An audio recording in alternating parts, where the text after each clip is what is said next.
හරි මේක මේ උසස් පෙළ පේපරක ආපු ප්‍රශ්නයක් 2021 හැබැයි මේක උසස් පෙළ කරන කට්ටියට විතරක් නෙවෙයි සාමාන්‍ය පෙළායට ඒ වගේම තරඟ විභාගවලට පෙනී ඉන්න අයට නීති විභාගවලට පෙනී ඉන්න අයට මේ හැමෝටම වැදගත්.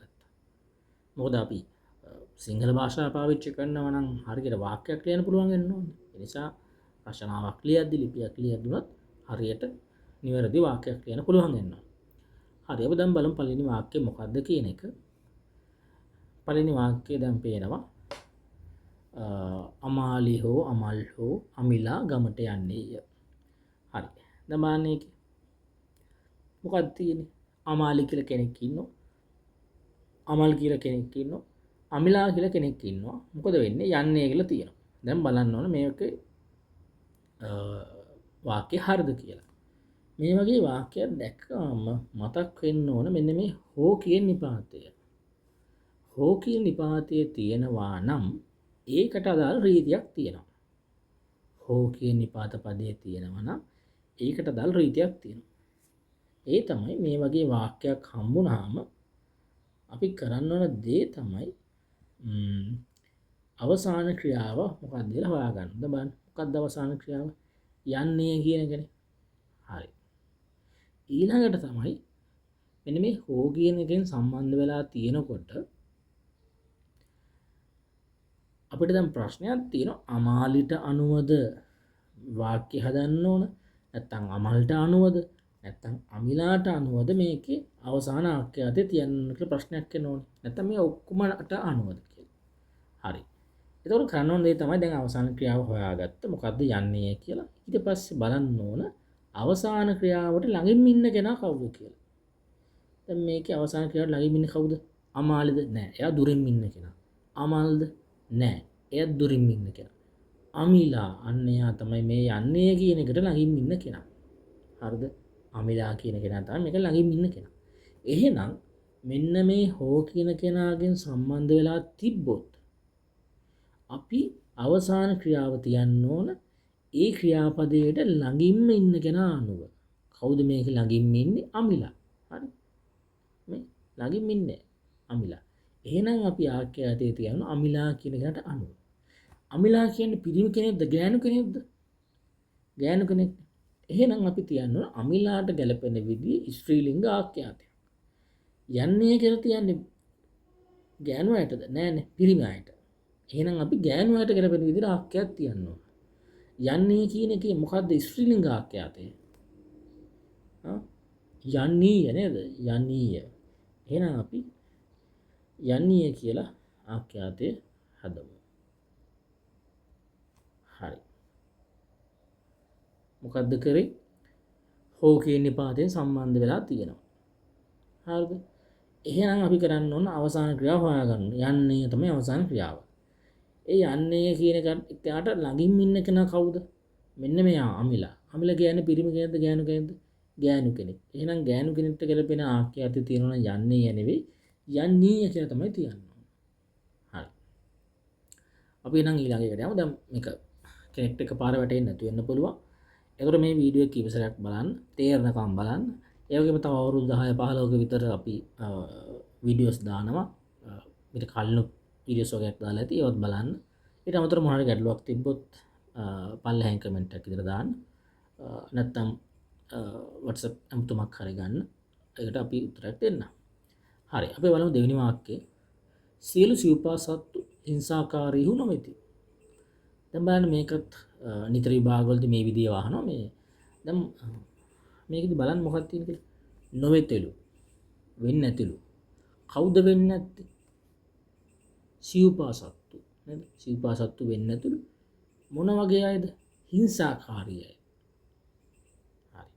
දැන් බලන්න මෙතනදී සිව්පා සත්තු කියන එක උක්තයිනේ. හරි. සතුන් කියලා නෙවෙයි තියෙන්නේ සත්තු කියන උක්තයි. හරි. එතකොට හිංසාකාරී බවට පත් වෙන්නේ කවුද? සිව්පා සත්තුමනේ. වෙන විදිහට මේක පැහැදිලි කරොත් එහෙම සිව්පා සත්තු කියන අයම තමයි මේ හිංසාකාරී කියලා හඳුන්වලා තියෙන්නේ නේද?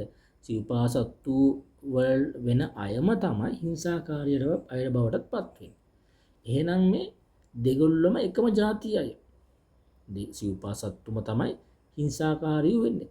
ඒ නිසා මේ දෙකෙන්ම කියවෙන්නේ වෙනත් විදියකින් හරි එකම පිරිසක්නේ. දැන් අපි හිතමුකෝ මෙන්න මේක ඇතුළට අය දානවා සිව්පසත්තු කියන කට්ටියව. එතකොට උම්මනේ හිංසාකාරී වෙන්නේ. ඒ නිසා මේ දෙකෙන්ම කියවෙන්නේ එකම පිරිසක් නිසා ඒ වගේ ඒවයිදී ඒ පද දෙකකින් කිව්වත් එකම එක්කෙනා ගැන කතා කරන්නේ. ඒ නිසා දෙකම උක්තවම තියන්න. දැන් සත්තු කියලාත් උක්තව තියලා තියෙනවා.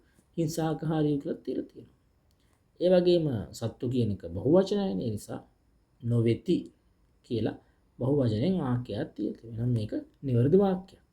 එහෙනම් නිදොස් වාක්‍යය නැත්තම් නිවැරදි වාක්‍යයක් කියලුවා හරි. තුන්වෙනි එක පහසුයි. ඒකට හේතුව තමයි දැන් මේ වගේ වාක්‍යයකදී මෙන්න මේ වගේ එකක් දැක්කම ඌ කියන එක.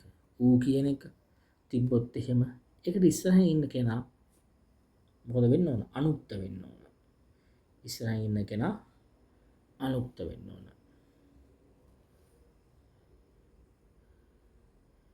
එහෙනම් ඉස්සරහින් ඉන්නේ කවුද? දාර්ශනිකයෙක් කියන එකනේ. එහෙනම් මොකද වෙන්න ඕන? දාර්ශනිකයෙක් කියන එකේ අනුක්තය මොකද්ද? දාර්ශනික යෙකු නේද? දාර්ශනිකයෙකු. එහෙනම් දාර්ශනිකයෙකු කියලා මෙන්න මේක හදාගත්තා නම් හරි. ප්‍රකට දාර්ශනිකයෙකු. ඒතර ඌ කියන එක විතරක්ද? ඔක ඉස්සරහින් ඌ නැතුව වන තිබ්බනම් ඒත් එහෙමයි. වී තිබ්බනම් ඒත් එහෙමයි. දාර්ශනිකයෙක් කියන එකේ උක්තේ දාර්ශනිකයෙකු කියලා අනුක්ත බවට පත් කරගන්න ඕන. හරි. ඊට පස්සේ අපි මේ හරිය පොඩ්ඩක් බලමු. මෙන්න මේ ද තියෙනවා නම් අනිවාර්යෙන් මෙයා විචාරකයෙක් කියලා උක්තව තියෙන්න ඕන. ඒක හරි.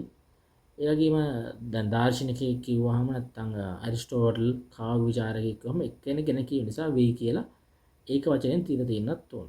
ඒතර ඒකත් හරි. එහෙනම් මේකත් නිවැරදි වාක්‍ය මේකට මේ ටික හරි. මෙන්න මෙතන හැදෙන්න කොහොමද? ප්‍රකට දාර්ශනිකයෙකු ඌ ඇරිස්ටෝටල් දක්ෂ කාව්‍ය විචාරකයෙක්ද වේ. ඒ කියන්නේ මේ දාර්ශනිකයෙක් කියනක දාර්ශනිකයෙකු කියලා විතරයි හදන්න ඕනේ. හේතුව තමයි මෙතන ඌ කියනක තියෙන නිසා. හරි. මම මේ පුළුවන් තරම් සරලව මේක කියන්න උත්සාහ කරන්නේ. මොකද විභාග කිට්ටුවනේ. එතකොට අපි පුළුවන් තරම් සරලව මේක ඉගෙන ගන්න උත්සාහ කරගමු. හරි. එතකොට දාර්ශනික කියලා හදාගත්තා නම් හරි. ඊළඟට ව්‍යක්ත ලේඛකයන් විසින් ඉංග්‍රීසි කෘතියහු සිංහලට පරිවර්තනය කරනු ලැබූහ. දැන් මේක ගත්තොත් එහෙම විසින් කියන නිපාත පදේ තියෙනවනේ. ඒ වගේම කරනු ලැබුව කියලාත් තියෙනවා. ඒතර මේවා දැක්කම මතක් වෙනවා මේක කතුළුකාරක වාක්‍යයක් නෙවෙයි කර්මකාරක වාක්‍යයක්. ඉතින් බලන්න කර්මකාරක වාක්‍යයක් විදිහට මේක නිවැරදිව ලියලා තියෙනවද කියන එක.